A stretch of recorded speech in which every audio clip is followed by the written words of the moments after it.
Hey, all you wonderful people that matter so very, very much. You know who I am at this point, I think, but this is not Could Help. This is me, will help, but this is not Could Help. This is me giving you a pretty important update. You see, back in early December, I finished editing the Good Morning episode, Heartbeats, and I realized I needed to take a little time off from doing the videos for three reasons.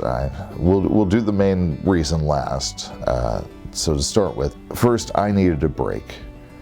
Ever since I started the show and into pre-production, I've spent like 90% of my free time working on it. I usually get home from work like at 11:30, 11:40 at night, and then I'm up till like 5 a.m. editing or writing because it takes a lot more than one might assume to create and upload one of these episodes when it's only one person doing it. Which brings me to reason number two. I've been cooped up. I have severely neglected time spent with family and friends. I've been depleting all of my batteries and not really refilling them with the people I love, so I spent the holidays reconnecting with some of them. And the third main reason was that I had to shift gears for a while and start working on the reordering of my entire book, The Laughing Matters, and then start the full rewrite of the book. It's cool now, though I'm on chapter 3. Recently I wrote and recorded the 6th episode of Could Help. It's a pretty huge one, not in terms of length, but subject matter. And I really don't think you're going to be able to unsee this one. It's it's palpable. It is a very special episode. But I digress. 2 weeks ago, I was starting into the second night of editing the episode when I received a phone call, first from my brother and then from my father.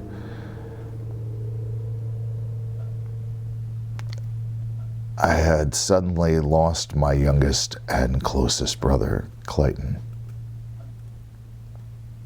I happen to be in what I have learned is an unusual circumstance.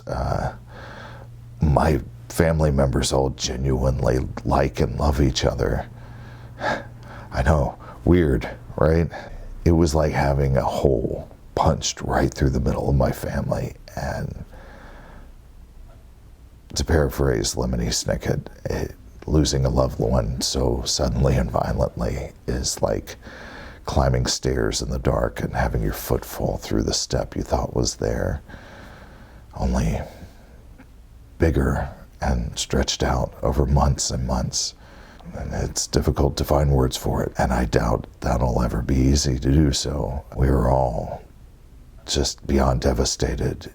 He was such a joy of a man, and one of the most perfectly funny people I'd ever met. He was sharp but subtle and tactful. He was also one of those fathers that people that don't have kids, they hope to be like one day if they do.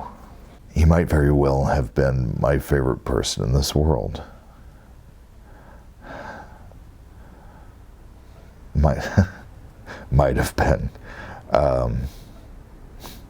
I'm on the spectrum, and we take our list making very, very seriously. I could go on about how close we were and how well we understood each other.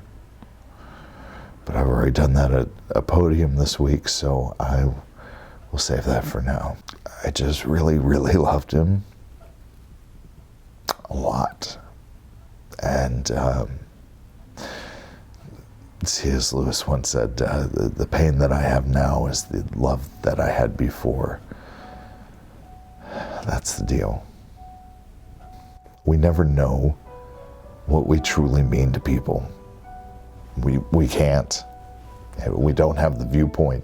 You can be the most wonderful person in several people's lives and be completely oblivious to it in those darker moments. You know, it's easy to believe that you are worthless and that people would be better off without you because you can't see it. The whole world sees the beauty of the butterfly's wings more easily than the butterfly does. And so much of that beauty that you are in this world is what you are to everyone else.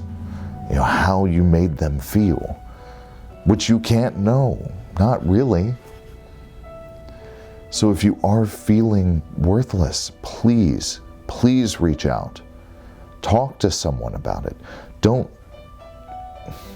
stop there, you know? Do small things for other people. Don't wait until birthdays, just do it. That's part of the genius of happiness's design, is that if you are doing something for yourself, you know, going after something for yourself, typically most of the joy you get from it is in the form of the excitement leading up to it, the pursuit and the anticipation. As soon as you get it or do it, it starts losing its shiny gleam. It becomes tarnished and plain so quickly. You know, it's just something else you own. Trying to hold on to that kind of joy is like trying to cup water in your hands. But if you just take some of your time and effort, maybe even just a little bit, and give it to someone else, you'll typically find that what you gave becomes so much bigger in the eyes of who you gave it to. And that little bit that comes right back to you from it, it comes back transformed into the best kind of happiness. The kind of happiness that sustains, that has a lot of meat on its bones, that really satiates and satisfies. And it helps a lot. And afterwards, you know you have more time and more effort that you can do that with. You can convert it at any time you like to that really solid happiness, that joy. And remember that you have no idea how important you are to all the rest of us. I wish I had told my brother that. So I'm telling you instead, reach out. You're not as alone as you think, and you can be even less alone than that. And if you don't have those darker moments, then realize that some of those people in your life might.